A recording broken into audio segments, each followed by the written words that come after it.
नाज़िन, जैकबाबाद में बिजली की डिघी लोड शेडिंग सबब कारोबारी सरगर्मियों सख्त मुतासिर आहिनि। उन हवाले से वीडियो लिंक ते मौजूद है मेरठ टीवी जो रिपोर्टर अब्बास मस्तोई। जी अब्बास, छा अपडेट सही?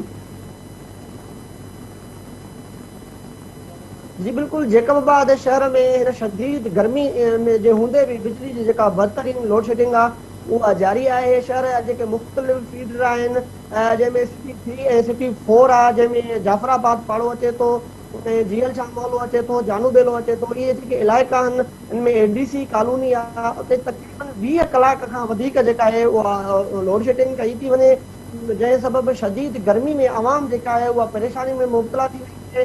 रात जो भी 8 खां 9 कलाक जेका आहे उहो लोड शेडिंग थी, जंहिं सबबि माण्हू जेके आहिनि उहे शदीद जेके आहिनि उहे परेशानी में मुब्तला थी विया आहिनि। लोड शेडिंग जो जेका ख़ासि जेका वजह आहे उहा सिर्फ़ु अमलदारनि जी जेका नाइली आहे ऐं सिर्फ़ु अमलदारनि तरफ़ां जेका करप्शन कई थी वञे ऐं जेको कुंडा कनेक्शन ॾिना विया आहिनि उन जे करे जेका इहा लोड शेडिंग आहे उहा जारी आहे। इन हवाले सां जेके मोहल्ले वासियुनि सां ऐं शहर वासियुनि सां असां जॾहिं ॻाल्हायोसीं त उन्हनि जो इहो ई चवणो हो त तक़रीबन सिटी 3 ऐं सिटी 4 जा जेके लाइन मैन आहिनि ऐं लाइन सुप्रीडेंट आहिनि, उन्हनि जेका करप्शन जा जेके रिकॉर्ड तोड़े छॾिया आहिनि, पूरे शहर में कुंडा कनेक्शन ॾेई छॾिया आहिनि। जेके बासर माण्हू आहिनि उहे डायरेक्ट एसियूं हलाइनि था, जेके बासर माण्हू आहिनि उन्हनि जूं जेके फैक्ट्रियूं आहिनि या उन्हनि जा जेके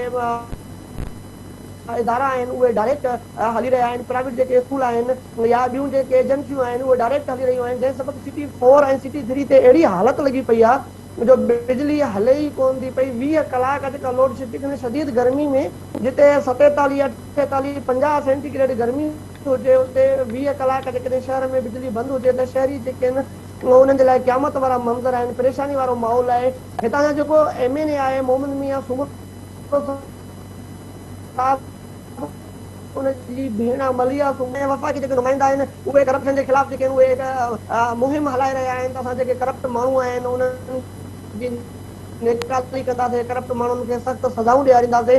पर हीउ जेको इदारो आहे सेप्को जेको उहो बि वफ़ाक़ जे हवाले आहे ऐं उहे जेके आहिनि वफ़ाक़ जेको आहे इन इदारे खे ठीकु करण जे लाइ हिन करप्ट जेके ऑफिसर आहिनि उन्हनि जे ख़िलाफ़ का बि कार्रवाई नथो करे, जंहिं सबबि शहरी जेके आहिनि बिटे अज़ाब में मुब्तला आहिनि। शहरी जेके राति जो माण्हू मज़दूरी करनि था, ॾींहं जो मज़दूरी करनि था ऐं मोटी था अचनि राति जो, उन्हनि जो आराम बि फिटो पियो आहे। 20 कलाक लोड शेडिंग वॾी लोड शेडिंग आहे। शहरियुनि मुतालबो कयो आहे सेप्को अमलदारनि खां ऐं जेको आहे त वफ़ाक़ी हुकूमत खां, पाणी ऐं बिजली वारे वज़ीर खां, त हिते जेके करप्ट जेके माण्हू आहिनि सिटी 1 त बिजली सिटी 1 ते बिजली हले थी, सिटी 4 ऐं सिटी 3 ते जेको लाइन सुप्रीडेंट आहिनि उन्हनि खे हटाए करे ईमानदार माण्हू मुक़रर कया वञनि जीअं असांजी बिजली जेका आहे उहा बहाल थी सघे। जी ठीक है अब्बास, अपडेट करण लाइ मुंहिंजी महिरबानी।